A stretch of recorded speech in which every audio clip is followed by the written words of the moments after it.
আচ্ছা, এই প্রবাসীটা মনে হয় চুরি করে বাংলাদেশে আসছে, তাই না? এর জন্য 5 জন পুলিশ ধইরা তারে পিটাইছে। এটা কোনো কথা? এই কিছুদিন আগে ডক্টর ইউনূস কি বলল? যারা নাকি প্রবাসে থাকে, তারা প্রবাস থেকে আসলে পরা তাদের সাথে কি ধরনের আচরণ করা হয়। মনে হয় সে চুরি করে আসছে ওই দেশ থেকে। তার মানে এইটাই তো প্রমাণ হইল। আচ্ছা, তার সময় যতটুক হইছে,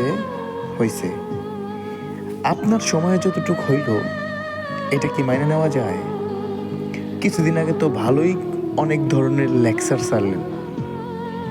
কি পদক্ষেপ নিলেন এদের বিরুদ্ধে? এই পুলিশগুলা যে এই কাজগুলা করলো, এর কি অ্যাকশন নেবেন এখন আপনি? এই 5 জন পুলিশের যদি আপনারা ভালো কইরা এদের বিচার না করেন, ওয়াল্লাহ একদম সত্যি কথা, দ্বিতীয়বার আপনারেও বাংলাদেশ থেকে তাড়ানো হবে। এইটা আমরা প্রবাসী এত কষ্ট করি, এতটা কষ্ট করি না? তাহলে আমাদের সাথে এরকম ধরনের ব্যবহার কেন হবে? 5 জন পুলিশ ধইরা একজন মানুষকে কেন পিটাইলো? এর জবাব চাই। কি কারণে পিটাইছে?